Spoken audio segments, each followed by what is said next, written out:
بسم اللہ الرحمن الرحیم۔ عزیز طلبہ، آج ہم کلاس نہم میں مرزا فرحت اللہ بیگ صاحب کا مضمون امتحان پڑھیں گے۔ سب سے پہلے ہم مقاصد تدریس پڑھتے ہیں۔ طلبہ کو طنز و مزاح کے معنی و مفہوم سے آگاہ کرنا۔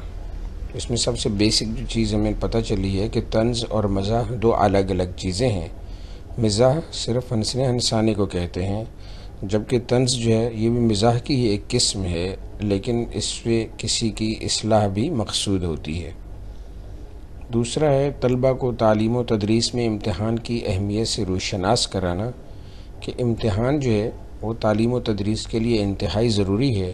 یہ امتحان طلبہ کی ذہنی صلاحیت کو جانچتا ہے اور ان کو آگے بڑھنے میں مدد دیتا ہے۔ تیسرا ہے طلبہ کو یہ بتانا کہ امتحان میں کامیابی کے لیے صرف ذاتی محنت اور قدرت کی مدد ہی کام نہیں آتی، یعنی اپنی ذاتی محنت اور اللہ کی مدد بھی دونوں شامل حال ہوتی ہیں۔ کبھی ایسا نہیں ہو سکتا کہ صرف اللہ پہ توکل کی جائے اور محنت نہ کی جائے، اور کبھی ایسا نہیں ہو سکتا کہ صرف محنت کی جائے اور اللہ پہ توکل نہ کیا جائے۔ نمبر 4 ہے اس بات سے روشناس کرانا کہ ناجائز ذرائع سے امتحان میں کامیابی کے حصول کے خواہش مند طلبہ کو شرمندگی کے سوا کچھ حاصل نہیں ہوتا۔ یعنی کچھ طالب علم ایسے ہوتے ہیں جو امتحان میں ناجائز ذرائع جیسے نقل وغیرہ جو ہے وہ استعمال کرتے ہیں، تو یہ بات ذہن میں رکھیں کہ اگر وہ پکڑے جائیں گے تو یہاں بھی شرمندگی ہے، اور اگر نہ بھی پکڑے گئے تو روزہ قیامت ان کو شرمندگی کے سوا اور کچھ حاصل نہیں ہوگا۔ سبق کا آغاز ایک شعر سے ہے۔ نہ ہوئی گر میرے پرچوں سے تسلی نہ سہی، امتحان اور بھی باقی ہے تو یہ بھی نہ صحیح۔ یعنی اگر پرچوں سے میری تسلی نہیں ہوئی یا پرچے صحیح سے ہوئے نہیں ہیں تو کوئی بات نہیں ہے، اور بھی امتحان باقی ہیں۔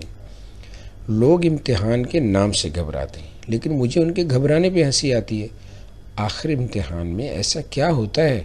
دو ہی صورتیں، فیل یا پاس۔ اس سال کامیاب نہ ہوئے، آئندہ سال صحیح۔ میں اپنے دوستوں اور اپنے ہم جماعتوں کو دیکھتا ہوں کہ جوں امتحان کے دن قریب آتے جاتے ان کے حواس، ان کا دماغ مختل اور ان کی صورت اتنی سی نکل آتی ہے، یعنی ہوش حواس اڑ جاتے ہیں اور خوف کے مارے ان کی شکل سی بن جاتی ہے۔ بندے پر امتحان کا نہ رتی برابر اثر پہلے تھا اور نہ اب بھی اس کے ختم ہو جانے کا افسوس ہے۔ یعنی امتحان کا نہ پہلے کوئی اثر تھا نہ اب کوئی دکھ ہے۔ امیدواروں کا مجمع، نئی نئی صورتیں، عجیب عجیب خیالات، یہ ایسی چیزیں ہیں جن سے کبھی دل سیر نہیں ہو سکتا، یعنی بھر نہیں سکتا۔ جی چاہتا ہے کہ تمام عمر امتحان ہوئے جائے، لیکن پڑھنے اور یاد کرنے کی شرط اٹھا دی جائے۔ میری سنیے کہ 2 سال میں لا کلاس کا کورس پورا کیا، مگر کس طرح؟ شام کو یاروں کے ساتھ ٹہلنے نکلتا اور واپسی کے وقت لا کلاس میں بھی جھانکا تھا، یعنی تھوڑی دیر کے لیے چلا جاتا اپنی کلاس میں۔ منشی صاحب دوست تھے اور لیکچرار صاحب پڑھانے میں مستغرق یعنی مگن۔ حاضری کی تکمیل میں کچھ دشواری نہ تھی، مشکل نہ تھی۔ اب آپ ہی بتائیے کہ لا کلاس میں شریک ہونے سے میرے کس مشغلے میں فرق آ سکتا تھا؟ والد صاحب قبلہ خوش تھے کہ بیٹے کو قانون کا شوق ہو چلا ہے، کسی زمانے میں بڑے بڑے وکیلوں کے کان کترے گا، ان سے آگے نکل جائے گا۔ ہم بھی بے فکر تھے کہ چلو 2 برس تک تو کوئی محنت کے لیے کہہ ہی نہیں سکتا، بعد میں دیکھیے کون جیتا ہے اور کون مرتا ہے۔ لیکن زمانہ آنکھ بند کیے گزر جاتا ہے۔ 2 سال ایسے ہی گزر گئے جیسے ہوا۔ لا کلاس کا صداقت نامہ بھی مل گیا۔ اب کیا تھا؟ والدین امتحان وکالت کی تیاری کے لیے سر ہو گئے، یعنی پیچھے پڑ گئے۔ مگر میں بھی ایک ذات شریف ہوں، یعنی بڑا تیز آدمی ہوں۔ ایک بڑھیا اور ایک بوڑھے کو دھوکہ دینا کیا بڑی بات ہے؟ میں نے تقاضا کیا، یعنی ڈیمانڈ کی کہ علیحدہ کمرہ مل جائے تو محنت کروں۔ بال بچوں کی گڑبڑ میں مجھ سے کچھ نہیں ہو سکتا۔ چند روز اسی بہانے بہانے سے ٹال دیے، لیکن تابکے یعنی کب تک؟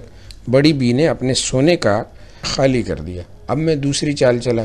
دروازوں میں شیشے تھے، ان پر کاغذ چپکا دیا، لیمپ روشن کر کے آرام سے 7 بجے سو جاتا اور صبح 9 بجے اٹھتا، یعنی ساری رات سویا رہتا، پڑھتا بالکل بھی نہ تھا۔ اگر کسی نے آواز دی اور آنکھ کھل گئی تو ڈانٹ دیا کہ خواہ مخواہ میری پڑھائی میں خلل ڈالا جاتا ہے، رکاوٹ ڈالی جاتی ہے۔ اگر آنکھ نہ کھلی اور صبح کو سونے کا الزام لگایا گیا تو کہہ دیا کہ میں پڑھتے وقت کبھی جواب نہ دوں گا، آئندہ کوئی مجھے دکھ نہ کرے، تنگ نہ کرے۔ بعض وقت ایسا ہوا کہ لیمپ بھڑک کر چمنی سیاہ ہو گئی اور میری زیادہ محویت و محنت کا نتیجہ سمجھے، چراغ جل کے خود ہی بجھ گیا ساری رات جل اور وہ کہنے لگی بڑی بات ہے جی، ساری رات پڑھتے ہے۔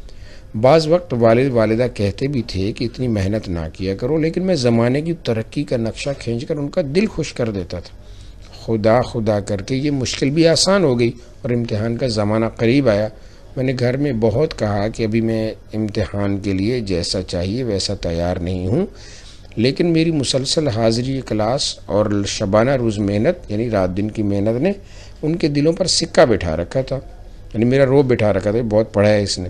وہ کم ماننے والے تھے، پھر بھی احتیاطاً اپنے بچاؤ کے لیے میں نے ان سے کہہ ہی دیا کہ اگر میں فیل ہو جاؤں تو اس کی ذمہ داری مجھ پر نہ ہوگی، کیونکہ میں اپنے آپ کو ابھی امتحان کے قابل نہیں پاتا۔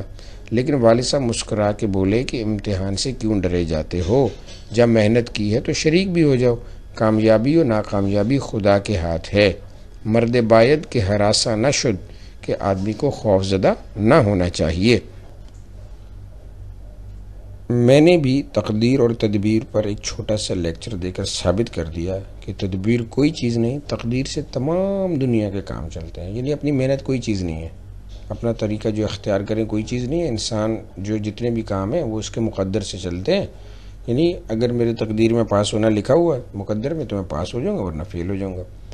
قصہ مختصر، درخواست شرکت دی گئی اور منظور ہو گئی، اور ایک دن وہ آیا کہ ہم ہال ٹکٹ لیے مقام امتحان پر پہنچ ہی گئے۔ ہال ٹکٹ لیے یعنی رول نمبر سلپ وہ یاد نہیں کیا تھا، لیکن دو وجہ سے کامیابی کی امید تھی۔ اول تو امداد غیبی اور دوسرے پرچوں کی الٹ پھیر، یعنی دو طرح سے مجھے یقین تھا کہ میں پاس ہو سکتا ہوں۔ شاید وہ حضرات جو امتحان میں کبھی شریک نہیں ہوئے اس مضمون کو نہ سمجھے، اس لیے ذرا وضاحت سے عرض کرتا ہوں۔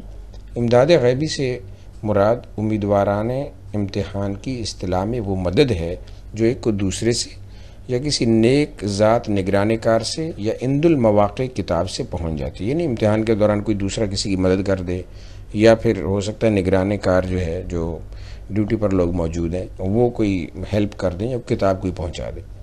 پرچوں کی الٹ پھر بظاہر مشکل معلوم ہوتی ہے، لیکن تقدیر سب کچھ آسان کر دیتی ہے۔ بعض شریف کم حیثیت ملازم ایسے بھی نکال آتے ہیں جو با امید انعام پرچہ بدل دیتے ہیں۔ یہ ضرور ہے کہ اس سے ایک محنت کرنے والے کو نقصان پہنچ جاتا ہے، لیکن تدبیر و تقدیر کا مسئلہ جیسا اس کارروائی میں حل ہوتا ہے دوسری کسی صورت میں حل نہیں ہوتا۔ اس کے علاوہ اور بھی صورتیں ہیں لیکن وہ بہت کم پیش آتی ہیں، اس لیے ان پر بھروسہ کرنا نادانی ہے۔ خیر، آمدم بسر مطلب یعنی مطلب کی بات کی طرف آتے ہیں۔ 9:45 بجے گھنٹی بجی اور ہم بسم اللہ کہہ کر امتحان کے کمرے میں داخل ہوئے۔ یہاں ایک بہت خلیق اور ہنس مکھ نگران کار تھے۔ خلیق مطلب اچھے اخلاق والے، مسکراتے چہرے والے۔ مجھے جگہ نہیں ملتی تھی، میں نے ان سے کہا، وہ میرے ساتھ ہو لیے، جگہ بتائی اور بڑی دیر تک ہنس ہنس باتیں کرتے رہے۔ میں سمجھا چلو بیڑا پار ہے، اللہ دے اور بندہ لے۔ ٹھیک 10 بجے پرچہ تقسیم ہوا۔ میں نے پرچہ لیا، سرسری نظر ڈالی اور میز پر رکھ دیا، لیکن یہ ضرور کہوں گا کہ پرچہ پڑھنے کے بعد جیسا میرے چہرے پر اطمینان تھا شاید ہی کسی کے چہرے پہ ہوگا۔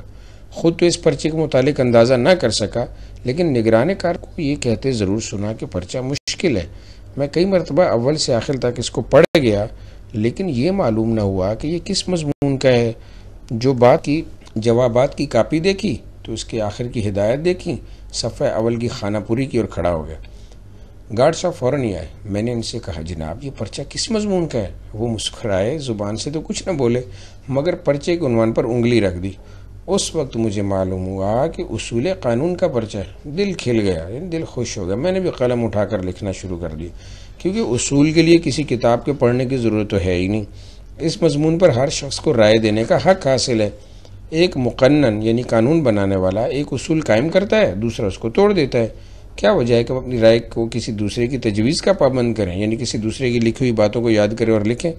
میں نے اپنے برابر والے سے پوچھنے کی کوشش بھی کی، کچھ ادھر ادھر نگاہ بھی دوڑائی، مگر گارڈ صاحب میری حالت کو کچھ ایسا تاڑ گئے کہ ہر وقت بلائے ناگہانی کی طرح میرے ہی سر پہ کھڑے رہتے تھے۔ ذرا میں نے ادھر ادھر گردن پھیری اور انہوں نے آواز دی کہ جناب اپنے پرچے پر نظر رکھیے۔ جب دوسروں سے مدد ملنے کی توقع منقطع ہو گئی، ختم ہو گئی، کٹ گئی، تو میں نے سوچا کہ چلو ان گارڈ صاحب سے ہی پوچھیں۔ میں کھڑا ہو گیا، وہ آئے، میں نے دریافت کیا کہ جناب اس دوسرے سوال کا کیا جواب ہے؟ وہ مسکرائے اور کہا، مجھے نہیں معلوم۔ میں نے کہا، یہ برابر والے بڑے زور سے لکھ رہے ہیں، ان سے پوچھ دیجیے، اور اگر آپ کو دریافت کرتے ہوئے لحاظ آتا ہے، یعنی شرم آتی ہے، تو ذرا ادھر ادھر ٹہلتے ہوئے تشریف لے جائیے، میں خود ہی پوچھ لوں گا۔ مگر وہ کب ہلنے والے تھے، کتب ہو گئے، یعنی ادھر ہی رہ گئے۔ ان کا مسکرانا پہلے تو اچھا معلوم ہوتا تھا، لیکن پھر آخر میں تو زہر ہو گیا۔ میں واللہ سچ کہتا ہوں کہ اگر تمام عمر میں قلبی نفرت یعنی دلی نفرت مجھے کسی سے ہوئی ہے تو ان حساب سے ہوئی ہے۔ غرض اس طرح یہ تمام دن امتحان کے گزر گئے، لیکن آپ سمجھ سکتے ہیں کہ ایسے ظالم کے ساتھ ایسی حالت میں کہ ایک حرف بھی یاد نہ ہو پورے 6 گھنٹے گزارنے کیسے مشکل ہوں گے۔ میں تو ہر روز آدھا گھنٹے کے بعد ہی کمرے سے نکلا تھا، لیکن مصیبت یہ آن پڑی کہ والد صاحب روز 11 بجے سے آ جاتے اور نیچے صحن میں بیٹھے رہتے۔ اب میں جلدی باہر آ جاتا تو جو روب میں نے 2 سال کے عرصے میں قائم کیا تھا وہ سب ہوا ہو جاتا۔ اس لیے کہر درویش بر جان درویش، یہ ایک ضرب المثل ہے جس کا مطلب ہے کہ غریب آدمی غصہ کرے گا تو کسی کا کیا لے گا، اپنی ہی جان عذاب میں ڈالے گا۔ آخری وقت تک امتحان کے کمرے میں بیٹھا رہتا اور جب نیچے اترتا تو والد صاحب سے پرچے کی سختی کی شکایت ضرور کرتا، بھی بڑا مشکل پرچہ تھا۔ وہ بھی میری تشفی کے لیے ممتحن کو بہت کچھ برا بھلا کہتے، لیکن ان کو یہ خیال ہو گیا تھا کہ کچھ ہی کیوں نہ ہو میرا بیٹا کامیاب ضرور ہوگا۔ امتحان ختم ہوا اور امید نمبر 1 اور 2 کا خون ہو گیا۔ اب ممتحنوں کے پاس کوشش کی سوجی، والد صاحب ایک زبردست چٹھی سفارش کی لے کر ایک صاحب کی یہاں پہنچے۔ چٹھی مطلب لیٹر لے کر پہنچے سفارش کا کسی بڑے افسر کا۔ وہ چٹھی دیکھ کر بہت اخلاق سے ملے، آنے کی وجہ دریافت کی۔ والد صاحب نے عرض کیا کہ خادم زادہ اس سال امتحان میں شریک ہوا ہے، اگر آپ کوشش فرمائیں تو یہ خانہ زاد ہمیشہ ممنون احسان رہے گا، یعنی آپ کا احسان مند رہے گا کہ اسے پاس کر دیں۔ وہ بہت ہنسے اور دوسرے لوگوں سے جو سلام کو حاضر ہوئے تھے فرمانے لگے، یہ عجیب درخواست ہے، ان کا بیٹا تو امتحان دے اور کوشش میں کروں۔ بندہ خدا اپنے لڑکے سے کہو کہ وہ خود کوشش کرے۔ بیچارے بڑے میاں ایسے نادم یعنی شرمندہ ہوئے کہ پھر کسی کے پاس نہ گئے۔ کچھ عرصے بعد نتیجہ بھی شائع ہو گیا اور کم ترین جملہ مضامین میں بدرجہ اعلیٰ فیل ہوا، یعنی تمام مضامین میں جو سب سے بہترین طریقے سے فیل ہو سکتا تھا وہ میں ہی تھا۔ خبر نہیں وہ کون سے بھلے مانس ممتحن تھے کہ انہوں نے 2 نمبر بھی دے دیے، باقی تو 0 ہی ڈالا، باقی نے تو 0 ہی ڈالا۔ والد صاحب کو بہت رنج ہوا، نمبروں کی نقل حاصل کی اور بالآخر یہی رائے قرار پائی کہ کسی بدماش چپراسی نے بدل دیے ہیں، اور ممکن تھا کہ برابر 3 گھنٹے لکھا جاتا اور 0 ملتا۔ مجھے بھی تعجب تھا کیونکہ میں نے پرچے کچھ ایسے برے نہیں کیے تھے، اور میں نے یہ جوابات والد صاحب کو سنائے، انہوں نے بہت تعریف کی، ممتحنوں کو بہت برا بھلا کہا، میری اشک شوئی کی یعنی مجھے تسلی دی اور فرمایا بیٹا گھبرانے کی کوئی بات نہیں، اس سال نہیں آئندہ سال سے ہی، آخر کب تک بے ایمانی ہوگی، 100 دن چور کے تو 1 دن شاہ کا، خیر جو ہوا سو ہوا، 1 سال کی فرصت تو مل گئی۔ تو یہ جو سب مضامین فرد سے لیا گیا ہے، امید ہے کہ آپ کو جو ہے یہ نریشن اس کی اور ریڈنگ پسند آئے گی۔ آپ اس کو پڑھیں، سنیں بار بار، اور چینل کو بھی اپنے دوستوں کے ساتھ شیئر کریں۔ اللہ حافظ۔